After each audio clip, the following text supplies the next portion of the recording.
All right, let's welcome in Coach Fam here from Minot University up there, State University. Coach, thanks for being here. Absolutely, Coach Steve. Thanks for having me on. Yeah, Super Bowl Sunday, ready to go, but I'm glad we can spend some time hanging out and chat. So who do you got? Super Bowl. Man, like there's part of me that like thinks the Niners, but I, Hmm. I married a Chiefs fan. Okay. So her mother-in-law would be very upset if she found out I was going for the Niners. So publicly I'm gonna say the Chiefs. Yeah, I'm the same way. I'm kind of tired of seeing the Chiefs do what how do I put this? I respect what they're doing, but you kind of are Mhm. like, I love the 49ers defense, how they play, and I kind of like I kind of want them to win, but you have that gut feeling that Patrick Mahomes time is going to kick in, or him and Andy Reid is going to kick in there, especially if they play good in the first half. I think the 49ers win. If they don't play well in the first half, they just turn it around in the second. That's what I Right. think. Yeah, and you got two of the best coaches. Honestly, I think the two best coaches probably right now in the NFL, with especially with Belichick out, Yeah, like Andy Reid and Shanahan. Those two, like incredible play callers for sure too. right. That's and we went through our Matt Nagy thing with the Bears, and I don't care what anybody says. If it's crunch time, Andy Reid is taking over. He's going to step Mhm. in and call plays. I don't care what anybody says. He'll he'll let Nagy call it for a while, and then if it's close, he'll be like, "Hey, hold on a second. Let the chef come back into the kitchen and get this going." Oh, and Andy Reid knows how to cook, man. That guy is just, and he's got a great sous chef with Pat Mahomes too. That doesn't hurt. Oh yeah, oh yeah. Um, so let's talk about you for a second. We were talking before recording. You went to Western and stuff. Did you play football there? Mhm. Did how did you know that it would turn into coaching? Like, did you always want to do it, or was there some other path? And you said, you know what, sports is fun, and that's what I want to do. Yeah, honestly, I grew up, this coaching thing, everything was always in the back of my mind. My dad wanted to coach, but he kind of got pulled into the business world. How he always said that he always wanted to be the manager and trainer for the Yankees Hmm. growing up, but then he actually got an ed degree and got into business. But for me, I played, yeah, Western Illinois. I grew up southeastern Wisconsin. I went to Muskego High School, played a little bit of everything, mainly O-line linebacker, but I'm 5'10" and I graduated high school at 185 pounds. Hmm. And obviously the powerhouse that they now are, that probably wasn't going to get it done at offensive line or linebacker or get you too many looks. So I picked up long snapping, was a big Okay. thing in high Yeah. school. So I did a lot of Chris Rubio camps, actually a lot of them in Chicago, were kind of the big spots I would go to.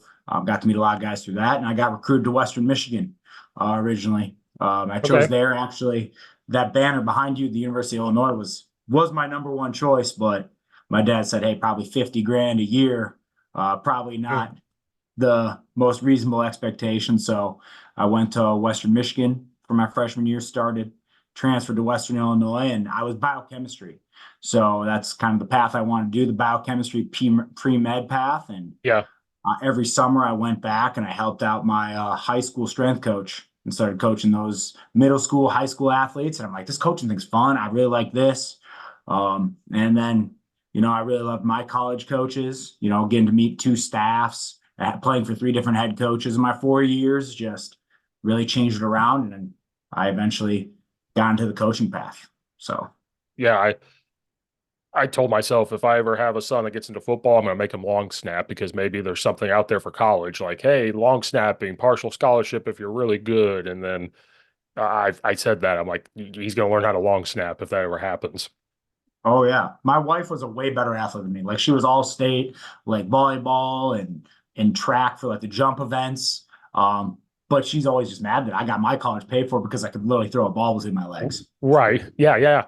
But hey, don't hate the player, hate the game. Like, hey, Right, right. It's football. That's what my dad always explains. It's like football is the big money sport. Like they need a guy to do that because it's actually kind of hard, you yeah, know. it is super hard. Like Mhm. when you coach it and you don't do it for a while, you got to get and do it yourself and you forget how hard it is. You're like, wait a minute, hold on a second.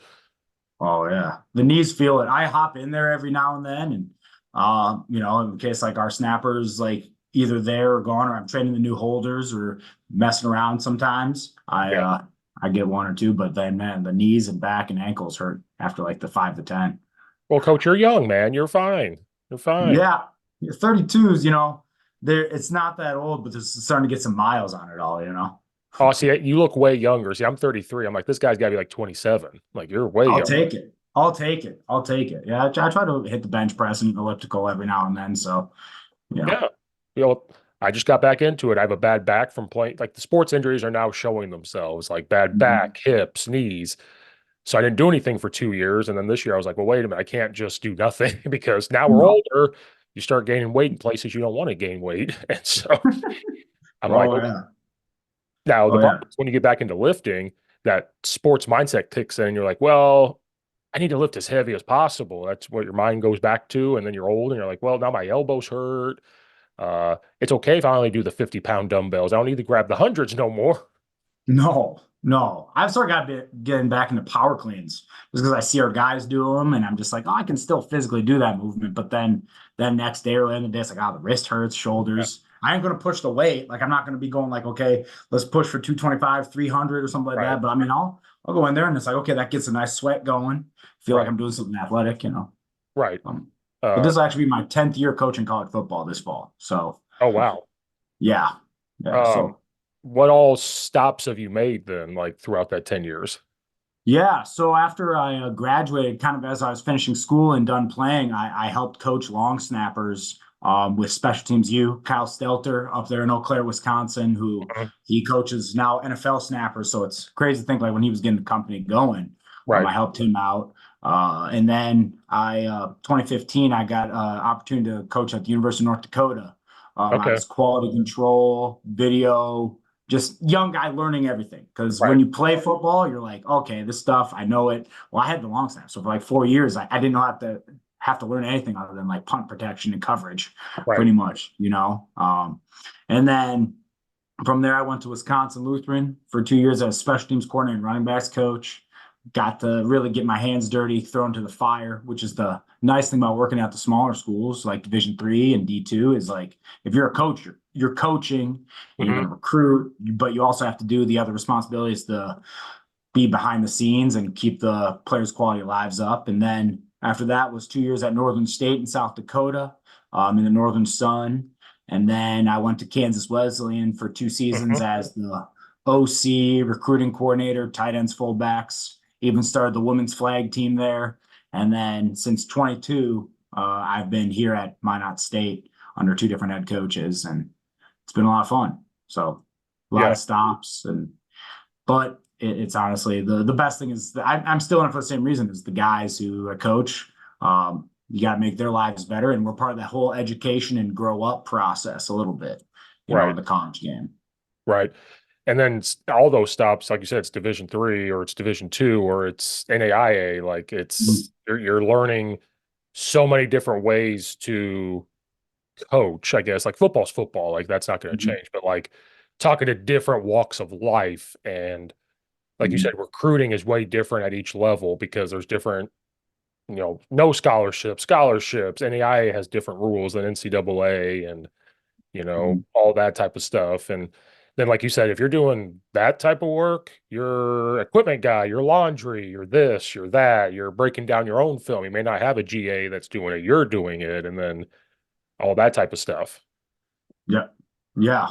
Yeah, that was the big thing. Like when I was a GA, you know, I was also the special teams coordinator. So I was doing all the GA stuff, plus Uh-huh. also getting the special teams game plan ready for the week, meeting with the head coach, you know, coaching the running backs. And then, you know, one night a week or something, it'd be my turn to do laundry, or we'd throw all that in, or, you know, you get out there, or the coach would have issues with his iPad, which there's always issues with the iPad, right? So then you got to get it reset or like reconnected to the screen, or you know, the coach's projector is not working while you're about to get your meeting started. So you got to get his meeting ready first before your meeting. And Right. yeah, so, you know, there's always those fun things, but it's fun to balance a lot of those hats. I mean, you get to affect as many players at once. You also get to like have a vital role. And I believe that for all, not just young coaches, but any coaches, like there's always a new skill that can be learned to help your program. Like I had to pick up Photoshop because no one Hmm. knew that. And like Right. video editing because we wanted to make videos for recruiting events and stuff. So I'm Right. like, okay, I gotta remember how to do that on, or you know, or Right. just how to recruit, you know. I just learned that because that's been the big thing, even for high school. It's trickled down to high school of like Twitter and Instagram and like now Mhm. TikTok and stuff. And so the school I'm at now, I've been there since summer of 2020. I took the job during COVID like an idiot, like, oh, COVID won't last this long and stuff like that. Right. And we kind of had an Instagram account, kind of had a Twitter account. One of the assistant football coaches had it, but he kept admitting like I'm not good tweeting it. I don't think about it. And so this year I said, you know what? Give me the accounts. I'll do it. And Mhm. so it started off as just taking pictures of practice and putting it out there, started a Facebook group. And then I just now took it upon myself to learn how to edit photos and stuff. And I'm like, nobody's teaching me this. I have to hop on and do it. And then for like, Mhm. I'll look at the head coach and be like, where's the stipend coming from where I'm doing all this extra work here. And I even told we got a new AD, and I said that to him. He said, "Who runs the stuff?" And I said, "I do." He goes, "Well, you're doing a good job." And I'm like, "Yeah, I hope to see the paycheck in my mailbox for doing all this extra work." Because like we get our all conference players, and like you watch all the other high schools that are posting cool photos. I had to make them, and you're trying to recruit the youth kids to look at this cool stuff and Mhm. all that stuff. I had to take pictures of everywhere we played at. Like, look at these cool places we're playing at, and during the summer, I have to get play-by-play of the 7-on-7s. While I'm calling, I was the OC for the summer. I was calling plays, and then while defense out there, I had to tweet it out like, "Oh, touchdown score by so and so," and I'm like, "Wait, I'm supposed to be coaching. Like, I wish I could Yeah. just coach." Oh yeah. Yeah. That's honestly like the big reason. Like sometimes I took on more responsibilities or like I took on the women's team when I was at Kansas Wesleyan because I could be like, okay, I'm gonna be in football season then all year. So I don't have to Yeah, go like all spring without like coaching a game, and I just coach practices. right. So What have you learned from all those stops to get like? I know this where you're at now. It might be your lifelong job. You might move on again. Who knows? But like, what have you learned and taken to get to this point? well, there's a lot of big things. I think one of the big things, like even I carry from my first stop, was that like from Bubba Schweigert, the head coach there, was at UND, and he's still the head coach there, was, treat every day like it's the big time. Mhm. And he didn't say it that way, but like you could tell in this guy's attitude and approach to everything that waking up and coaching the University of North Dakota was the same as coaching the Dallas Cowboys, right? Yeah, And is doesn't matter where you're from. Like you grew up Zeeland, North Dakota. I grew up Muskego, Wisconsin. You gotta wherever you are, it means something to the guys, and that's what I learned from Coach Miller at Wisconsin Lutheran.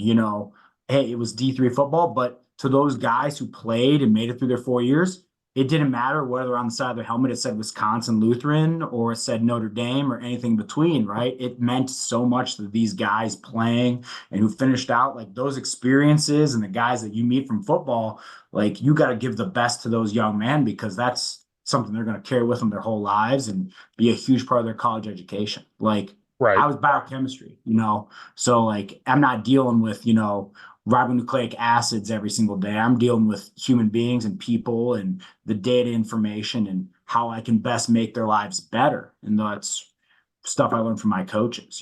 I'm having right, a relationship with the tight ends coach. He was being a good mentor and person I looked up to at when I played. Like that's different. Like or the DBs coach Rich Nagy at Western Michigan. Like what is he doing talking to the long snapper? But developing that relationship and mentoring role can be huge and a big factor in a young man's life. right. And Mhm. one a coach I talked to at Eastern, Coach Deckerson, he just got the OC job. He was special teams. Something he said to me, which I never thought about, he goes, I said, "So what's going to be different going to OC?" And he said, "Well, being special teams, you're working with everybody. You're working with offensive players, defensive players. And so he's building those relationships with everybody at once.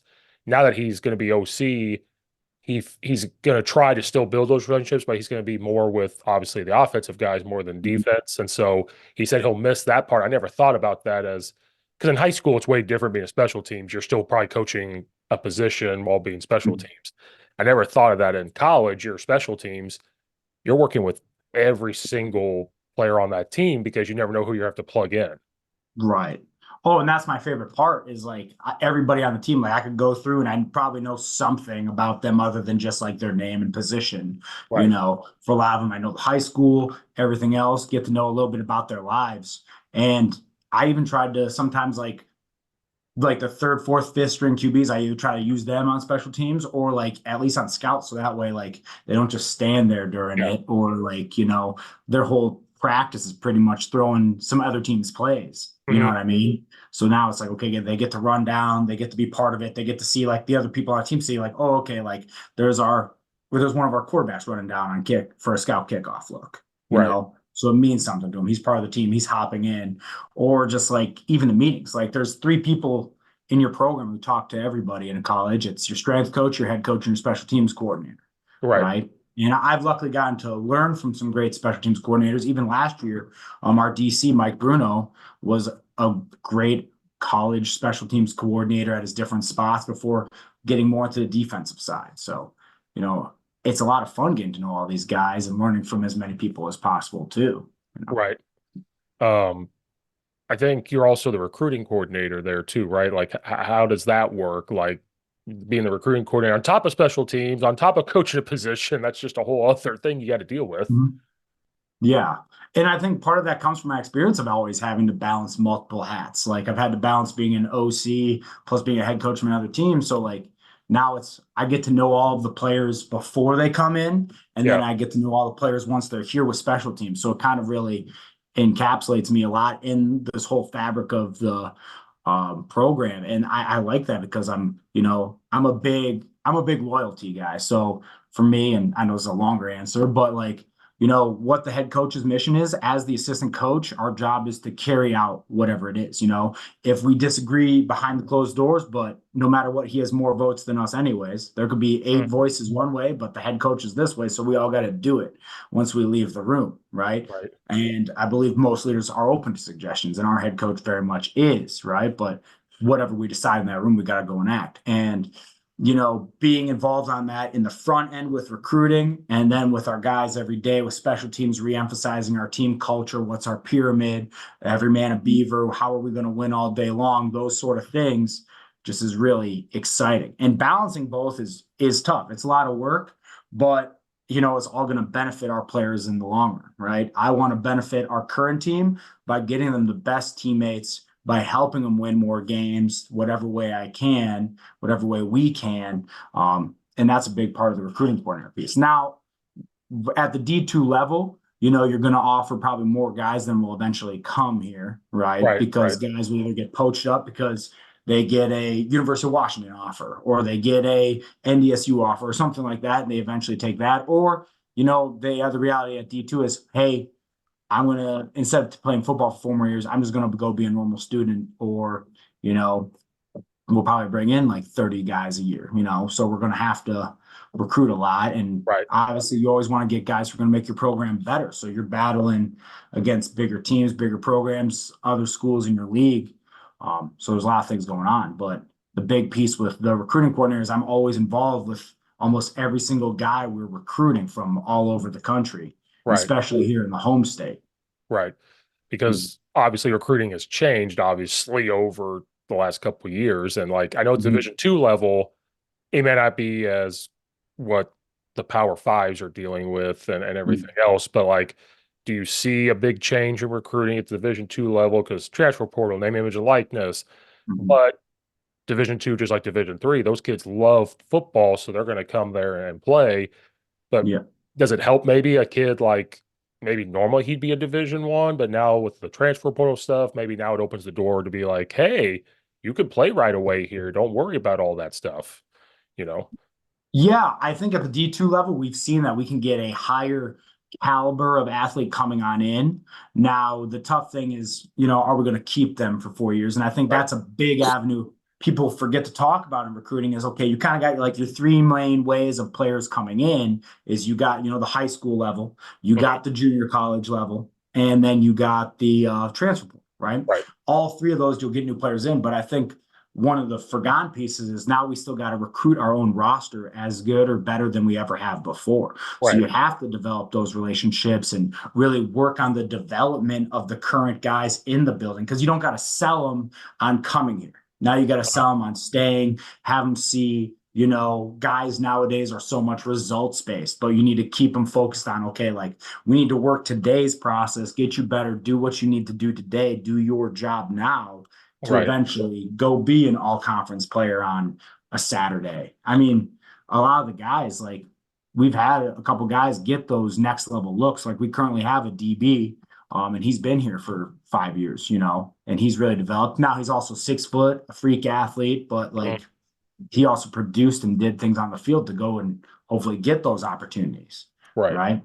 But like there's also guys like, you know, they see at the highest level, okay, it's very easy and open for me to move, so I might try and move. Right. It's the Well, tough thing. then you also have to tell them like, hey, I mean, I'm just assuming this because you Mhm. can't trust everything on TV. I can't trust ESPN and Fox Sports because they blow the transfer portal up to this big thing, which it is. I mean, I'm not saying it's Mhm. not. When you see 5,000 kids in the transfer portal, you're like, oh my God, like this is, or the tight end you saw is like his eighth or ninth year playing. You're like, oh my God, this is crazy. So I like to talk to college coaches to get the real thing, but it's almost like you have to tell them, hey, if this is what you want to do, this is your decision, but you also need to know you may not end up where you want to go. Like, Mhm. you know what you have here. We're going to support you, but you may not end up where you want to go. So really think about this. And I think that just adds more pressure on college coaches. Like now you're really looking at all that stuff on top of it. And then you can't hold a grudge either if they leave now, because then that's a trickle effect to other kids that may leave. Like, hey, I tried, they left and that's all we can do. Now we got to focus on the guys that are here when they go. Right. And I think that's one of the things that like young people need to learn is like, you know, you get to make a decision, but you don't necessarily choose the exact consequence, Hmm. right, of every one of those actions. Like you can understand that there's going to be consequences to it, but you don't realize exactly what they are. So Right. like the reality is if a guy leaves a program like Minot State or really any program at any level, you might have to accept he's not going to either end up at a program at that level or he might never play football again. There's Right. also that pure reality of it all. And that guys need to be open to opportunities of any division and anything else once they leave a program. I Right. think like we've gotten guys who transferred to us from the FBS and FCS Hmm. levels, right? And like I don't think they had any intention of like, hey, they were going in the portal and they were going to end up D2, but it's just the reality of it, right? And you got to also love whoever loves you, Right. when it comes to this all like there's a lot of guys, okay, they go home for Christmas break. Parents are like, so how's everything? It's like, well, you didn't play as much this year as we thought and stuff. So maybe you just got to try something new. But if you try something new or go to a different place, you got to recreate all those relationships that you're leaving behind, right? You're going to get wiped off the team's huddle page. You're going to lose a lot of the things that you had and taken for granted, Hmm. right? And you got to restart somewhere. And sometimes restarting isn't always the right solution. Sometimes you got to water the grass where you are. Like I thought about this the other day. I was like, all these young freshman players coming to my messages and they're saying, Coach, they didn't give me a chance where I was before. It's like, well, like your coaches, there's as much or more pressure on them now as always, right? Right. If you're at an NAIA or D2 or D3 that's struggling with enrollment, they're going to have to recruit more guys than they need just to have the lights going, right? For Right. us, we're not in that situation. We're going to recruit, the guys who are going to advance our culture and advance our program in an upward trajectory. We don't have to carry 45 other guys just to make admissions happy, right? Right. So some of those guys are going to be like, well, they didn't give me a chance. It's did you give your coaches a chance? Did you come in ready to learn the playbook? Did you come in ready to buy into your development, right? Or were you just saying, okay, I'm going to play right away, and if I don't play right away, I'm going to run and go find a place where I am going to play? Well, these coaches also have 22-year-old guys who drank the juice for these last Hmm. 4 years. So they're going to be naturally ahead of you. Right. You might be incredibly talented, but you're 18, right? Your Right. body just finished getting you to your max height. You're just starting to have a chest, right?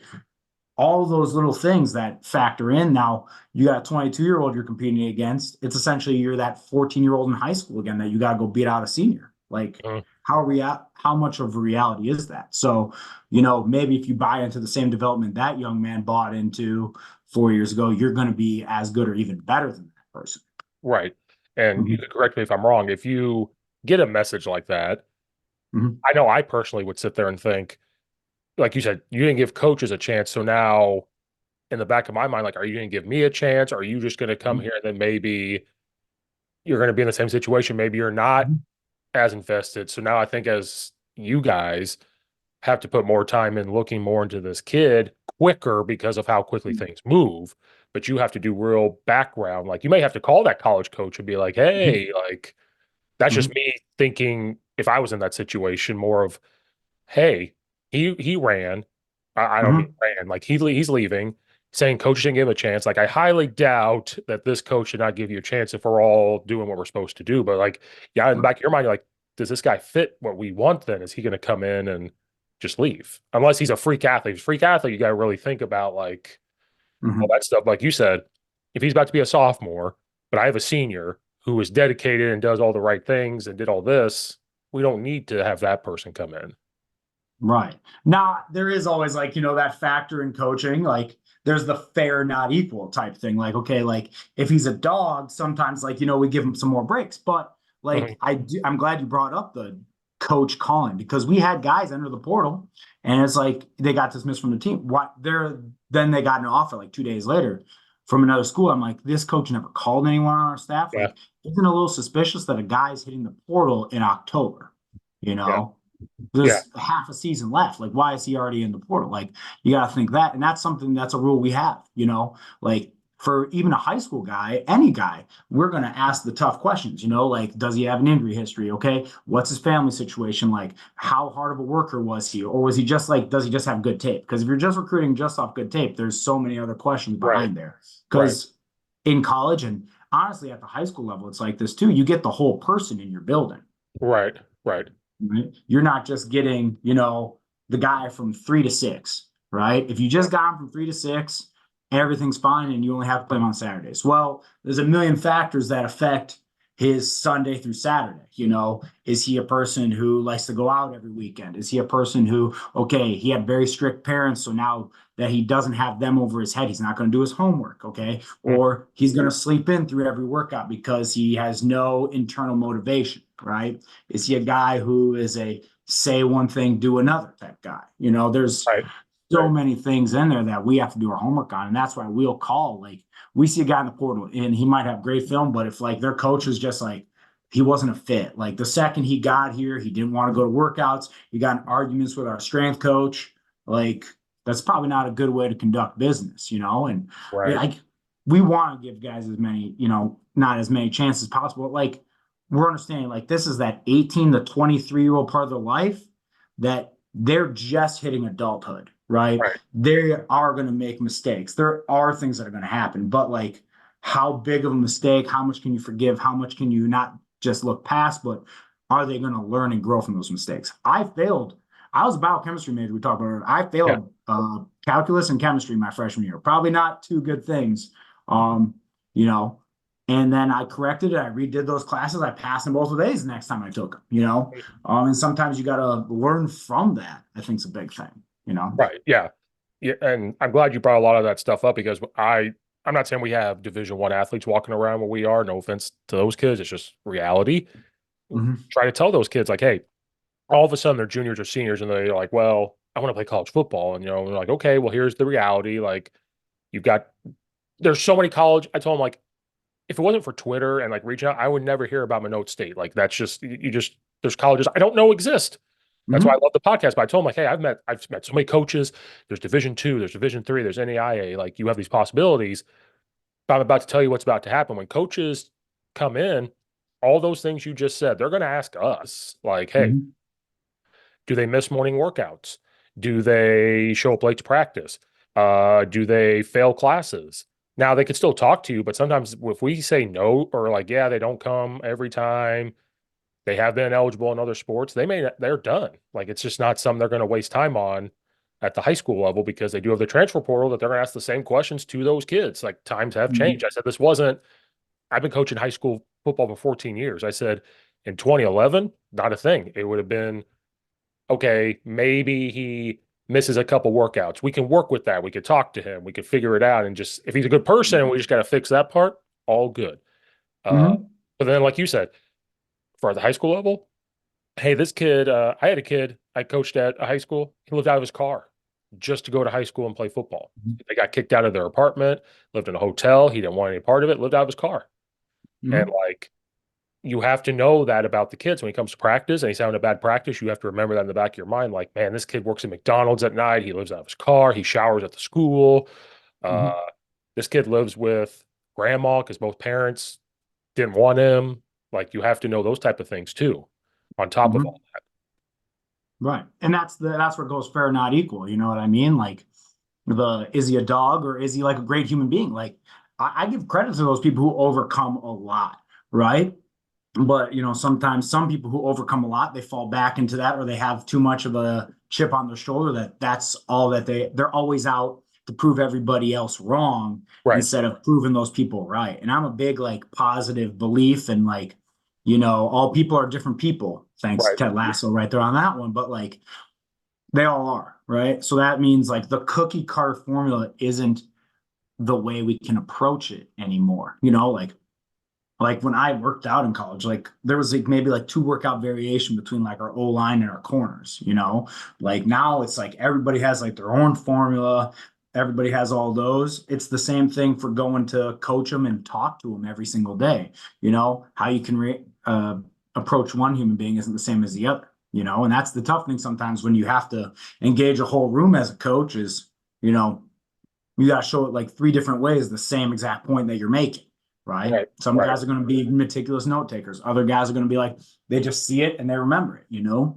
right, That's the tough thing. And that's where, like, hey, yeah, you have that one young man who missed workouts and everything, but like his reason is better than just like an alarm. He's up till 2 or 3 a.m. trying to have enough money so he can, buy the team gear and everything like that, or just so he can have rent so he has a place to go home to after practice or food right, after practice. right. And that's why some of our kids literally it's an alarm or they just don't want to go. And we're like, we know your life. Like, hey, your mom and you have both parents, they have good jobs, and you're just not coming. This kid has one parent and they have has three kids. And now we know, hey, if he misses one a week, that could be, hey, it might be Monday morning because he had to work Sunday night. So we have to be reasonable. Now we're still going to put that he missed, and you're not going to have this high attendance percentage, but like in the back of our minds, like, hey, we'll still get him a t-shirt. Like we'll still figure out something because we know when nobody else needs to know this until a college coach comes in, then we could tell you like, hey, this kid has a rough life. He does need a way out, and maybe this is the way out. And and but also some coaches out there look down on Division 3 and Division 2. Don't know why, but they do. They're like, like that's not that. And I'll never forget Bolingbrook High School, the head coach there, he's produced Division 1. He's produced everything. But Yeah, what I respected about him was when Twitter still grew, or I guess it's X, but I still call it Twitter. right. He pumps out everything. So if a kid goes Division 3, he is blasting it all over Twitter just as much as a kid that goes to like Michigan or Michigan State. He is pumping it out because he's like, this kid got out of the situation he was in and he's going to go play Division 3 ball. If he continues to not play ball, hopefully he still stays and goes to college. Like he pumps it out. And I respected that. So I try to do the same thing. I respect all coaches at the levels. And I'm like, I don't know why people look down on it and all that stuff. Like it's not worth it. And I'm like, no, it's worth it. It's totally worth it. Yeah. Oh, it is. And like it gives that extra support system. Like there's so many guys who just, and students really in general, who just hang up the game and hang up the sports. And if they don't have that just pure intrinsic motivation, like Mhm. how do they get their college education? Some of them, like without that extra thing that motivates them or pushes them or adds that extra structure to their life. Like I always wondered, like when I was a college student, I'm like, man, these kids have so much free time. Like we go to like the same four classes and they don't Mhm. got to go to practice. They don't got to weights. They do all these other things. And like without football, like even at the D3 level and at all levels, it gives that extra, okay, you got that 3 hours a day. You got to structure it. You got someone else who's, while you're away from home for the first time, who cares about you, who's going to talk to you about your grades and be involved in your life, that's going Right. to support you. Right. And at the D3 level, many times it's the same coach who's been there for 10 years and everything else I'm not saying the job's unfireable or anything, but like many times they're going to be there a little longer so they can develop this better relationship and everything else to help these Right. student athletes, right? Well, at the Right. D1, it's kind of honestly become a little bit more like the athlete part before the student, and the student part's the byproduct of it. At the Right. D3, I think at the D2, we kind of get that nice mix of, okay, we can, you can earn scholarship through your athletic talent, but Uh, we're still there for the full person. Like we're still going to be there involved with your academics as your person. You're going to meet with us. You're going to sit down with us. We're going to get to know you. You're not just a white lines commodity. right. And like I said, this podcast, there's no question. So it's rabbit holes and it just goes in a big loop and there's no line. So we bounce over. Right. I always love hearing coaches talk about when they take a new job or when they come in, the culture of their room. Like that's the Mhm. biggest part. And you could correct me. One thing I've learned, I can't have like a 50 slide presentation of my room because maybe when we, like you said, when we all played, we all got yelled at the same or coached the same. You could do it to every single kid. Like Mhm. boom, boom, boom, playing high school ball from I played high school ball from 2005 to 2009. Like everybody was coached Mhm. the same, old school. Then I started coaching, and the more things have changed, I'm like, oh, you have to talk to this kid. I had a kid, you could chew him. You could say whatever you wanted, and he was going to stand there and be like, And I do it to another kid, he might fold his arms and sit down. Like, you can't talk to me that way. But Yep. in my room, in my old line room, I had 2 pages. And I'm just like, here's the highlighted points of who we are, how we conduct ourselves, how we do things. Because, like I Mhm. said, the attention span is gone. Like, you can't have this. So, like, when you come into a room, like, how do you have that culture of your room? Like, what's the first things you do and stuff like that? I'm always curious when coaches come into a new room. Right. Well, honestly, like the last couple of places I've been, like the coach has been very well liked at the place that I was, and at one of them, the coach was still there that I technically like not replaced, but succeeded. Uh, So that's always an interesting situation. But I'm a big believer of like we got to establish some level of like communication feedback. I'm gonna lay like some simple standards together. Like, okay, we're gonna have to turn stuff in on time. We're gonna have to work together. If there's ever anything that's gonna affect us, there needs to be communication beforehand, not after, right? right, Unless like, there's the crazy stuff that happens, right? Like, hey, you had to go to the hospital. Like, you might have not been able to tell me that if it was a car accident or something, you know? right, And I'm also a big believer, like, we're going to establish body language, right? That like this is going to show you for the rest of your life, like what your body language is. Like if you're slouched back in your chair, and even if you are paying attention, it's going to give me the method that you aren't. And right. then how we communicate, and then just like what our responsibilities are and the energy. Like I'm going to be a high energy human being, um, but I'm also going to be like myself. So I expect them to be themselves too, which is a big standard too that I really lay for them. Yeah, Then all the football stuff tries to fall in line with all that. And, the amount of words on PowerPoints go from like now this now to probably like 6 or 7 of them with like little things after it. right. But constantly just trying to come up with new buzzwords or keys or stuff like that is a big thing. And I also try to get some feedback from the players sometimes too on certain things. I'm what one of my old assistants, Val, told me that I'm a cooperative executive. So try to get opinions a lot, but then it's like, okay, this is the way we got to do it, and let's get it done. Okay, Right. so And so I try to do. one of mine, I learned, I coached at a high school called Lombard East that's in Lombard. Mhm. And their head coach is old school and new school at the same time. Like he could be old school in film rooms and stuff, but he's also new school. But he'll make jokes. And so in my offensive line room, I still have fun. And what I mean by fun is like I remember that I think it was this year.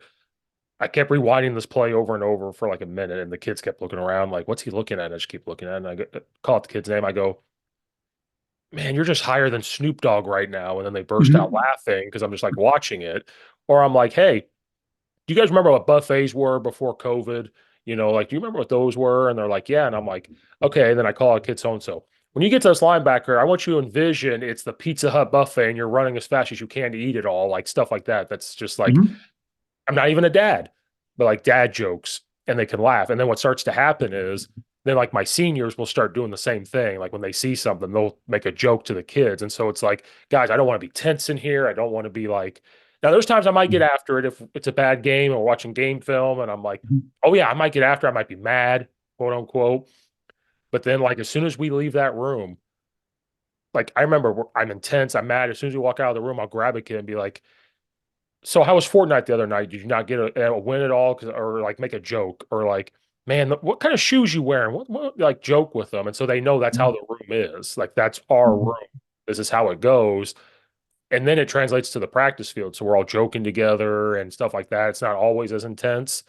And that's one thing I learned was the word fun. Like it's in my thing, like fun. We'll still have fun here. You know, Mhm. all this other stuff's cool, but we will have fun.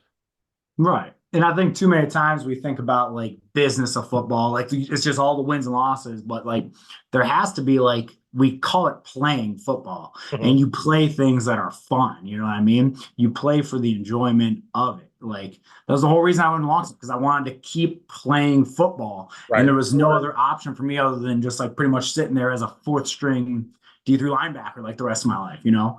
Right. And I probably wouldn't have gotten to coaching if I didn't have that, you know, and it kind of all happens for a reason. But yeah, exactly. You like I also learned like sometimes if you make it fun or you get a joke in there, guys will remember it more Yeah. too. Yeah. You know, now it can't, as you said, it can't always be jokes, but I'll try and sneak one in there. And I think also for us as human beings to stand in front of a crowd or an audience, like we have to get comfortable, people. We have to make some sort of little joke right at the beginning or something like that, or have some sort of thing that emphasizes the culture and we have a little fun, right? Yeah. The So, one that I've never stopped saying, and I need to because it's stupid. If we're doing like, especially we got into wide zone the last 2 years, mm, and one time I'm like, hey, you see this thing right here? It's called the sideline, in case you didn't know what that was called. And they're like, and I'm like, I want you to drive him there. Then you see this building right here.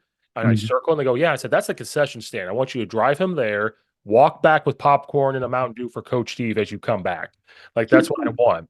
And it's the dumbest thing I could tell people. It's a dad thing. And I'm not like, I say it almost every film, I say it. And so finally, one time we saw somebody do it and they go, how dare you not bring him back a Mountain Dew or something? Like, gosh. And it's just funny. It's like, especially the older kids, like they know what I'm going to say before I say it. But I Mm, love it. And that's why I don't care if people say the old line room's the best room to be in because we can do that. Like I've coached mhm. quarterbacks, I've coached running backs, I've coached wide receivers, I've coached safeties. The best room I've ever had is the old line room because we can just, well, story. I went to Northwestern 2 years ago. We got to go watch their practice one day. Now, Mhm. before anybody thinks about this, I didn't see any shady stuff, and I'll leave it at that. There was no Fitzgerald was a class act to us. He talked to us for like an hour, and I got to sit in the old line room. And they're all up. They got their iPads. Like you said, they're sitting up straight. They're doing their thing. So, O line coaches, we all have weird phrases we say at practice. So, the coach during the preseason is whatever phrase he assigns to a freshman, and they have to do a PowerPoint presentation in front of the whole room. Okay. And I loved it because they're doing that, and then they start getting on the guy. That's your PowerPoint? Don't you know how to use this? We're at Northwestern. Don't you need to be smarter than this? And the old line room's erupting and stuff like that. Fitzgerald walks in to watch it, and I'm like, that's why this is the best room.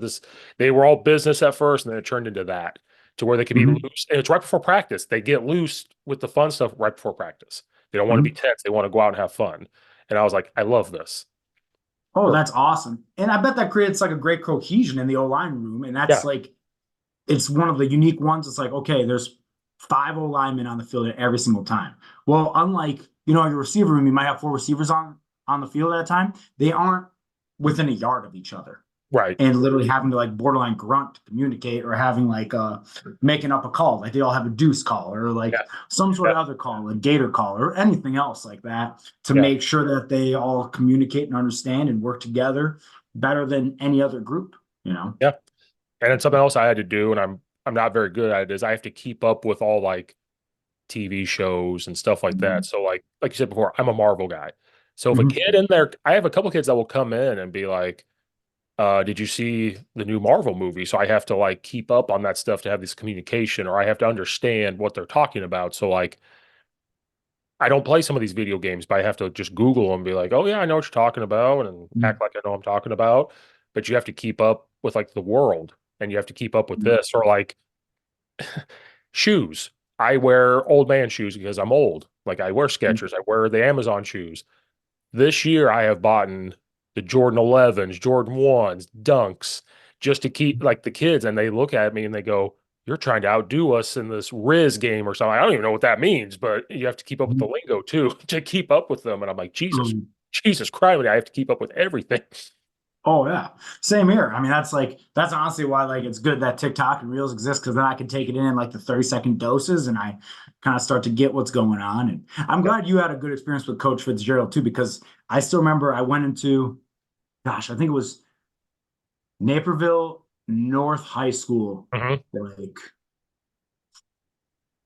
5 years ago, and it was me and Coach Kurt Holinka, our old D line coach at Northern State, and we're walking in there and we're like, man, this guy's like holding the door forever. We're like maybe like 150 feet, like still from there, and we're like, as we get closer, we're like, that's Pat Fitzgerald, and then he like introduced himself, like real casual, good man. I mean, like I think that's like one of the nice things in this coaching profession is like many times it's easy or hard to look a guy in the eye and just like respect what they do and anything else. Like I've learned great things from high school coaches, college coaches. I think Bob Hyland's a coach I learned a lot from, and Hmm. he's up at St. Mary Springs, and now he just, he's retired from the teaching part, so he just coaches ball, and Yep. he's won like, geez, like 600 high school football games. Like the Yep. guy like knows how to do it. And I Yeah. think there's so much there.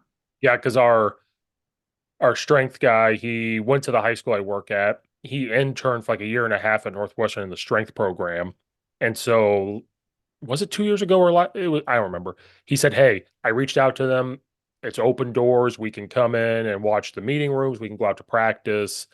And it was in the spring. And was it the spring? No, it was August. So it was like right when they're getting going. And Mhm. like I said, I don't care what people say. Like, I didn't see anything. Leave it at that. Who knows? But like I said, it was open doors, got to go to any meeting room. He gave us their practice plan, like, hey, and he comes over and just talks to us at the beginning of practice for like 20 to 30 minutes. And we're like, oh, you're a normal dude. Like the conversations Mhm. we're having, he knows about our high school, even though he's not recruiting us, he knows everything. He explained their practice plan to us. He explained how things go. And then so we got to bounce around every drill we wanted to. All the kids come up to us right before and say, "Sir, how you doing, coach? Nice to see you." Everybody was very respectful. The coaches were. And then he does his little that media interview right after the end. You have your local people talking about practice. And then as soon as he was done, he doesn't forget us. He comes over and he goes, "Hey, you want to walk around the indoor facility? You want to see the weight room? Blah, blah." So we walk in, got to see it all. "You want to see my office? Like, here's this." And it was just very open armed. And it was before they went to go to Ireland to play too. He's like, "Yeah, we're going to Ireland to play." And my wife's family's from Ireland. So he and I talked about that for like 15 minutes. And like you said, just coaches treating coaches right. And so he was top notch. And I'm like, this is awesome because some coaches could be complete dicks. No, the whole thing was Mhm. awesome. Like you said, Oh it's just yeah. awesome. Yeah, I mean, honestly, like, and I think sometimes part of it has to be persona, but like the first part of persona is who you are as a person. You know what I mean? Like, there's, what you are on ESPN when they're doing all those interviews is completely different than who you are. Right, That's why I try to like make sure that I'm known as myself and they just call me Coach Fam just for the easiness of it yeah, because Mike Famiglietti is not as easy to say, and right, that's kind of what my big belief is. Like, and if I'm always going to be honest with them too. But the other big thing is like, I want to help them win because in reality, like the winning football games part is fun and will create great memories.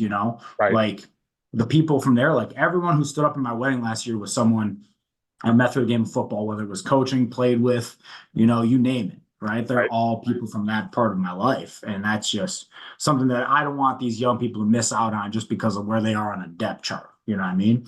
right, right. And that's what we try to do too, especially in special or scout. Mhm. We're on them in scout and we watch film on scout. Like, hey, what? Like you try to treat everybody the same because that word scout could be like to me, oh, you're just a scout Mhm. player. You're a try hard. And the kids Mhm. say that. We all said in high school, but when you coach, you Mhm. realize that's my dude. So when a kid tries, if we're watching film and one of the starters says, "Oh, you're a try hard," I'll stand up and be like, "He's trying harder than you." Mhm. Is that embarrassing? Like, hey, he might take your spot. You know what? Screw it. This kid weighs 20 pounds less than you. He might take your spot. He's trying. And like sit down because you try to make sure they're all part of the team and try to make sure it's all good. And we check all grades and stuff in school exactly. If they're not a starter to their starter, and we treat them the same. Mhm. Hey, you're an eligible man. And if they're not a starter, we still treat them the same. And I think Mhm. they love the kids buy into that. Oh yeah, I think they need to see that, like that. like you're still held to the same standard regardless of what it is, like the fair not equal type thing, but like there's still the standard. Like, hey, like even if you can't make all these workouts, you're still repercussions for it, you know? Yeah, Like you're just not going to move up the chart. And like I believe you're never just something. And that's something a coach from Canada actually taught me. It was like, I told him I'm just a GA. He's like, well, you're not just a GA, you know, like whatever you're doing is making someone else's life better, easier, or improving the lives of these young men. Like having scout players who are all in is such a huge thing because eventually those scout players are going to be the guys who are going to be giving effort for you on Friday nights, whether it's a year down the road or shoot halfway through the season because position changes or who knows, a million other things, right? Or like they just need to show that they care. And that's a big thing. Like you right, show people you care through the way you communicate, your attitude, how you're taking care of everything, and just like your effort. Because all you can really ever control is your effort and your attitude, right? right, And like the scout player doesn't choose to be a scout, but either he's there because of skill set, age, right? But he's got to give effort. So that way, the guy who is a starter is going to be giving effort on Friday nights. So that way they're ready to go. right. I meant to say this is very random. I love your guys' logo. I keep seeing it on your thing, and I'm like, I love your guys' logo. I just wanted to let you The know it's Beaver? awesome. Yeah, I love it. Oh, I do too. I'm a big fan of the beaver. It's nature's engineer. It's a hardworking animal, and it's all about doing what needs to be done for your family. Yeah, Like you got to literally go take down a tree 10,000 times your size using only your teeth and just hours of just like I don't want to say meaningless work, but like menial work. You know, just eventually you're gonna chop down that tree, but it's gonna take you don't know how many bites. right. I just want to. I know that's weird. I told you this podcast can go one way or the other, and I saw. It might have been you, maybe because it's the fam thing on Twitter. I followed all your guys' coaches on Twitter. I find a staff, I see how they're recruiting on Twitter. I follow because I want to talk to everybody on this podcast. Like I said, I've been doing this since January of 2020. I started this thing, and it's been going. Uh, almost 600 episodes on there. It's freaking crazy. So I just Yeah, want this is a weird thing. I was like, I love their logo. Boom, boom, boom, follow. It's just a stupid thing. I saw it. I'm like, oh, and they lean into the recruiting part of it on Twitter because you have to. But I looked down, I'm like, I love this. And so yeah. sorry, that's a weird thing for me to say, but I love it. No, you're good. I mean, like honestly, like I want our staff to be known because like Minot, North Dakota, we're not on an interstate. We're a city of 50,000, 50 miles from the Canadian border, Mhm. right? Like everybody's probably heard of Minot, but they're like, what is that place? And like it's just some random, almost like they picture like Barrow, Alaska, probably more than they picture like in the continental US. Right, And I want to get our program exposure because that will get our guys better teammates, better players, better people. And, our staff, we work crazy hard. I mean, we brought in 38 guys this year at signing day. We've already signed like two more since then, right? And we're just working as hard as we can to change around a program that's never had success at the D2 level. You right. know, And yes. your guys' stadium looks awesome too. Like I look at everything when I find coaches on for the podcast. I look at their stadium, like the stadium looks awesome. And it's Division II. It looks cool.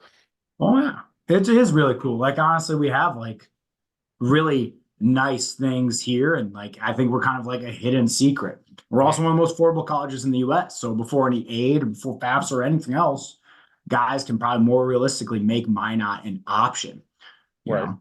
That's why I try to tell our kids when like I have one of our wide receivers and safeties found the embarrassing thing is when these kids find my podcast, they're like, you have a podcast? Because I don't tell them because Mhm. I just it's not for you guys, but they find it and they get their phones out and they go, look, you're on Apple. And then all of a sudden they're like, wait a minute, you're talking to all these college coaches? Hey, put a good one in for me. And that's where I tell them, like, hold on a second. You realize what they're going to ask me if I tell them or send them film. Like, just because I talk to them on here doesn't mean you're getting recruited there. This is not a scratch your back, I'm going to scratch. But like Right. you said, like, I expose them to more schools. Like you said, if I go to school, because I post who I talk to every single time, and if I go in tomorrow, they'll say exactly what it is. What's Minot State? And I'm like, well, I learned it's Minot State, number one. And they'll ask me, what is that? So I try to expose them to like, Mhm. there's colleges you guys have never even thought of, heard of, because all you see is Power Five. Mhm. There's way more stuff out there. Hey guys, Google it. Look at their stadium. Look how cool this looks. Like there are places Mhm. that are cool that you could probably walk on at least and earn if you want, or maybe you get a semester paid for that you never even heard of. There's options for you that are not Alabama. There's options Mhm. for you that's not U of I. Like, and you're going to play college football, be at a cool stadium, have nice things. Coaches care about you, especially at Division two level. Not saying Power Fives don't, but we all know how that works. You're going to have this experience. And that's why I keep trying to tell every kid I've coached, what, because I coach all three sports, every single kid at all three sports, there's something there for you. Mhm. Oh yeah, there's like what I think they said there's like 864 colleges who play football, whether it's FCS, FBS, D2, NAIA, D3, junior college. Like there's that many options. So there's a place for nearly everybody who wants to play, but the big things like you got to have good grades, you got to do all those things to make sure that you are at least in a position to have that opportunity. And I think too Yeah. many guys, as you said, they'll close themselves out because just because they're a starter at one high school doesn't mean they're one of the best players in the country for a Power Five, Mhm. right? There's guys on our team, like one of our starting defensive ends, he was a guard at his high school and they ran the wing team, but he's a freak athlete, all state wrestler, like everything else, power lifter. And it Mhm. just eventually worked out for him, right? And there's guys that will come across from all around the country because once you go west of us, there's like seven more D2 colleges, and you also have the state of California, which has no D2s in it. You have Nevada, which has no D2s in it. You have Montana, Wyoming, Idaho, no D2s. So there's Arizona, no D2s. And there's how many people in Arizona, And Right. all of those people in Arizona have Midwest ties. So it kind of just, you know, it's Right. why we have so many states represented on our roster and why we'll recruit so much all over. There's also only 800,000 people here in North Dakota, and there's two big bad animals on the east side of the state that, really try to conglomerate all the best talent. But we find a good way to get some of the best players in the state here at Minot. And that's why we got to supplement them with guys all over. And we're going to still own the home state and everywhere else. Right. I have a kid like that. He played just like you. He was our right guard and linebacker, but he is not a college lineman. He may not even be a college linebacker. So people that have talked to him, they're like, one, they ask us, why was he playing that? He's super fast. Why is he playing these positions? I'm like, well, I'm at a high school. So at high school, they just have to get plugged in. Mm-hmm. If they're a sophomore and they're kind of that guy that you don't know what they're going to play, what happens? They get sent to me as O lineman because they're like, he can't Mm-hmm. catch, he can't do this. Then his senior year, he became a fastest kid on our team. So we had a Mm-hmm. package where, hey, you're going to get the ball, you're going to run. And it's funny, that's all he ever wanted was to run the football. Then we put him back there and he'll look at me and his eyes get real big. What am I supposed to do? And I'm like, grab the ball and run. Just lower your Mm-hmm. shoulder and run. So if he does play college ball, which I don't know if he is, he kind of does. He's that kid that's like, and I'm like, that's fine. There's nothing wrong with it. He might be a running back. And I'm like, Mm-hmm. he could get recruited as a running back super fast. But like you said, it just kind of, you get plugged in and played. Mm-hmm. That's what happened. Right. Oh yeah, and I think part of it is these young men got to reach out, and the toughest thing is like they got to know what to reach out with. Like if you're a track athlete and say you run like a 10-8 in the 100 meter, that's pretty fast. Yeah. That's fast whether you're North Dakota or Chicago or I don't know, Rio de Janeiro in Brazil. Like that's fast. So if you can advertise that with everything else, even though it says you're playing O line and linebacker, like which is a very odd combination to be like a state qualifier in the 100 meter and then be an O lineman. But, Yeah. to each their own. Um, there's all different ways for them to advertise themselves. Maybe guys need to also emphasize, okay, if I clean, like, or I'm squatting my 500, that's almost as important as anything else, that they're showing on tape, Right. or it Uh, backs up the tape, yeah. you know. I've kept you out here for a long time, so slowly end it with this because I'm seeing this more and more. And I like to ask college coaches this. I'm seeing a lot more the past couple years, kids just, I'm just going to play football. I'm just going to play basketball. I'm just travel baseball. I hate with a burning passion because that's all Mhm. they want to do. You guys are recruiting. You obviously look at the guy play multiple sports. Do you see this Mhm. thumb thing real quick? Yeah. Okay. Funny story. I don't do that on purpose. I have no idea why Zoom does that. So when I started ramping up the podcast in January and December, it happened to me a couple times talking to college coaches. And so one day I had my friend who coaches at St. Ignatius in the city, and he goes, Steve, what is that? And I go, oh shit, you can see that? He goes, yeah. And I was like, these college coaches probably thought I got bored and hit a button and did that on purpose. So I swear, I'm not bored. I'm not doing that on No purpose. worries. I'm loving this conversation. I just want you to know that. But worse, I'm seeing more kids like coming into the season. Our 6'3", 210-pound quarterback didn't play because he's like, they talked about like he's just going to do baseball. Now I got mad about it, but then I thought about it and I was like, well, I hope he gets something out of that. I hope he got a scholarship to go play at Quincy and play baseball. And we're like, cool. I don't know if you guys are seeing when you guys recruit kids that are just kind of playing one sport, or are they still playing multiple sports? How much do you promote them playing multiple sports? We promote that intensely. I think out of 38 guys we signed this year, it was 34 played another sport, Mhm. multiple sports. So I think it's a great barometer because it shows number one, like you're competitive, Right. right?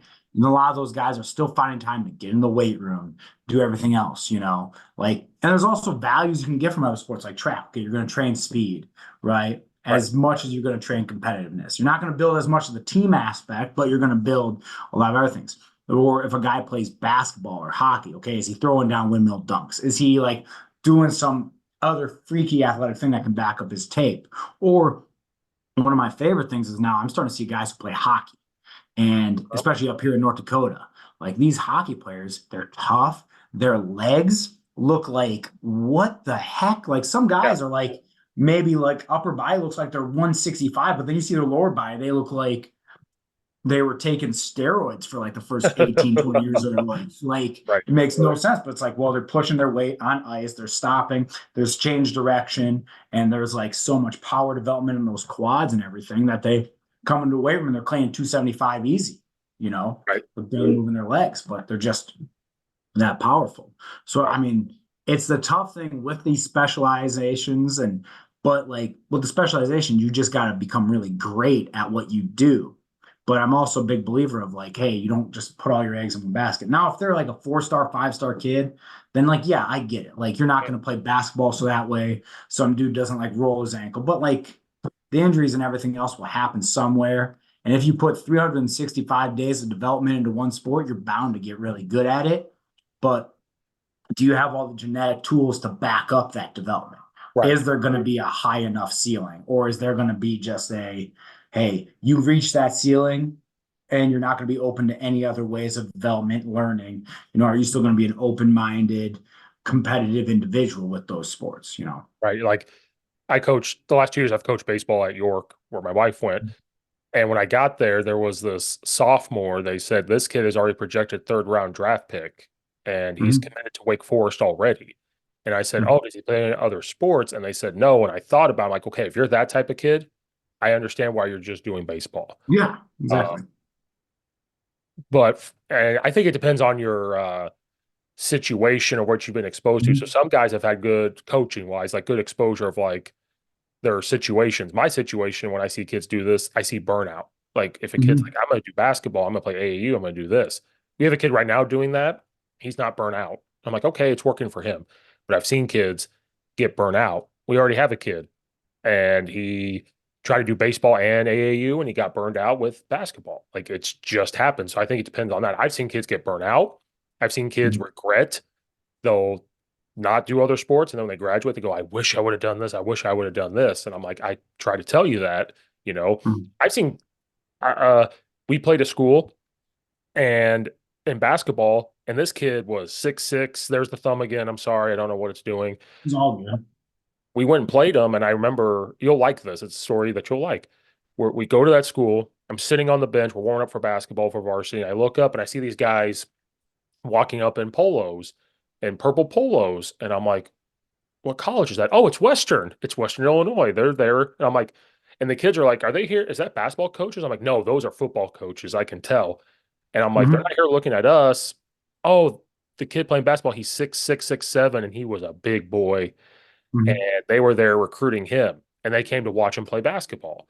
And he Yep. got recruited after they watched him play basketball because of the way he can move. So he got a full ride. And I tell these kids this, no offense to this football program, they hadn't won a game since 2017, and this was 2021. He still got recruited Division One, even though they hadn't won a game. So people are like, Right. you have to be on a winning program. And I'm like, yeah, that helps. but you can still get recruited. They will still find you. Like Mhm. they'll still find you. And Right.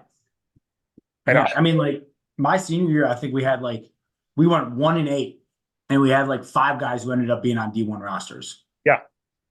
Hmm. Yeah. One of them ended up being an All-American.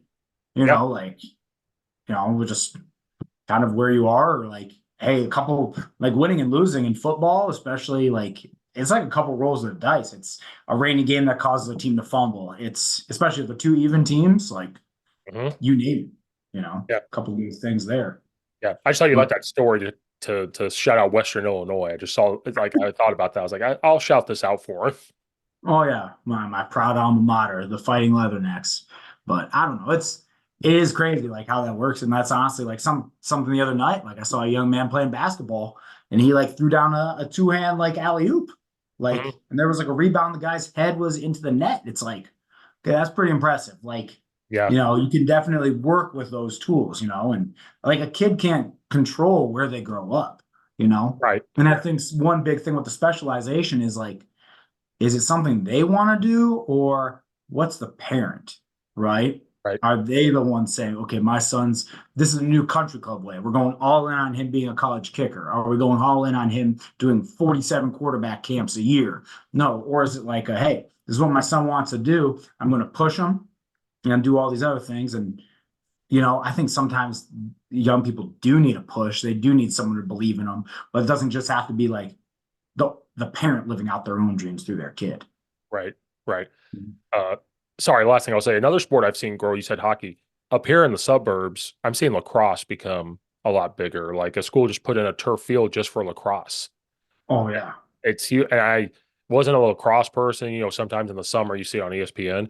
Watching it around here, that's an awesome sport. And people are coming to watch them. Like, how can they run? Are they doing this? How shifty is their hand-eye coordination? Now it's not just baseball, it's lacrosse.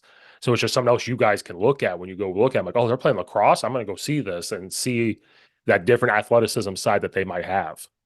Oh yeah. That sport translates to football, I think, as good or better than almost any other one out there. There needs to be some physicality. They run, they turn, they jump, hand eye, and Yep. it's a lot. That's Yeah. pretty cool. Yeah. Just so you know, if you recruit the suburbs, you might have to go see a lacrosse game around here. It's growing crazy. Oh yeah. I used to go to them in college. They were fun, but that stuff is just it's nuts, man. And it just like it blows my mind because I don't know that sport like at all. No, I Like don't the rules of it, like know. over the top of my head. Like where I coach baseball at, like the freshmen get the short end of the stick, so we just get a grass field to practice in. There's no field. The field at a different at the middle school, but the turf field they put in is right next to it. So sometimes while the kids are throwing, I look over just to watch it. I'm like, I don't understand what you're doing at all. I'm like, take the stick and whack them. That's what I'm thinking. Like, bam. Right. I don't understand it, but it looks cool. So I tried to look at it and watch it. And I'm like, that looks like an intense sport. And there's a girls and boys lacrosse at that school, which is awesome. Like it's just amazing. And then another school I coached basketball at, it was just a club at the time, like a boys lacrosse team. They had 80 kids because they loved it. And I'm like, that's not something I ever would have thought of growing up, like to play lacrosse at all. Oh, yeah. It was big East Coast, and then really the Midwest took it all over, Yeah. honestly. And I know like a lot of the D3s even there have it picked up too. I know Yeah. like Carroll, I think the whole CCIW plays it now. So Mhm. like that's just another avenue. And I'm a big believer of like as many avenues as possible for these young people to go play college. Like that's why I'm glad the girls flag thing's going bigger, and like the Oh, Chicago yeah. Yeah. schools have it. That's starting to pick up, and it's like super cheap and easy to add. And then like that's where I'm also glad like the flag thing for guys is picked up because now like you can be a chubby kid, but you can still learn to run routes and everything else. Or like, Yeah. hey, maybe he does have an arm. He just grew up as a husky pant type kid, like Yeah. I did. Like I Oh, was a yeah. lineman my whole life until really like high school where I could be a linebacker. You know, I was a that's lineman my whole life. I came into high school 6'5", 240. Like, you're a lineman. And yeah. sorry, I know I told you I was going to stop. I got two last things because you said them. No, you're good. Um, I remember trying to walk on at Eastern, and I was always flirting with 260 was football. I could always get up to 260. Then I played basketball and baseball, and I always got down to like 240, 235 because you're running basketball, you're running more. And I'm like, well, I'm a lineman. I'm not supposed to run. But you're losing weight just naturally as a high school kid. I miss my metabolism. That's what it was. I miss that part of my life, but it's Same. gone now. Um, in my senior year, I got to 300 pounds for football. I stopped my spring sport. I lifted, protein, eating, doing all that stuff. Hurt my knee, hurt my back, couldn't really lift. My senior year of basketball, I got down to 220, 215. It was insane. I tried to put the weight back on. I got to 275. I walked into Eastern and they go, "You're too small, man." I was like, "Too small? I'm 6'5, 275." They're like, "That kid is 6'7, 310." And I'm like, "Oh, okay. Yeah. This is a whole different world." So I'm I going to be just, honest. If I'm most schools in the country and there's a guy who wants to walk on and be an offensive lineman, I'd probably take him at 6'5", 275, you know? oh yeah, I mean, I walked on, but like it was just they made me a tight end, like a blocking tight end, but you still had to run and stuff. And I hated my life. And I stopped after 1 year. I'm like, what do you mean I have to catch and run and eating 3 trays of food a day to try to catch up? And then of course, college life, you're done playing. I stopped that first year. I'm like, now this I hated my life. I hated football. And I was like, okay, if I'm gonna hate the sport, I can't, it's not, and that's fine. For me, it was not for me.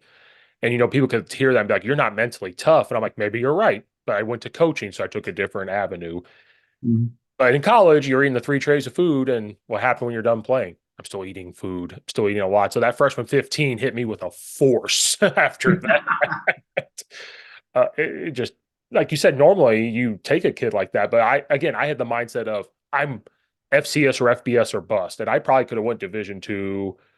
A couple Missouri Division 2s looked at me, and I had the mindset of like, no, I'm going to Eastern, I'm going to Illinois State, I'm going to Southern, and that's why I can give that knowledge to kids and be like, don't be like me and think this is the only way at Oh, all. yeah. Oh, yeah. That was me. Like, I honestly like looked. I primarily once like the FBS, FCS stuff started happening, then I'm like, okay, I'm going to focus on that.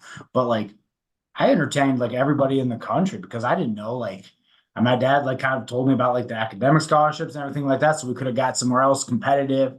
Then eventually like kind of became like a preferred walk on to Western Mich over like other places, you know. Yeah. And then when I went through it again, like it was weird because like after I transferred after my freshman year, I would like hear from like FBS, FCS schools, but then I'd get blown off by like UW Whitewater or something like that would blow Yeah. me off. So it's just like you don't know who's all going to be interested in you, and you just got love who loves you back. And that's why I eventually ended up at Western because they gave me the most time of day and they were all about it, and I was a big fan.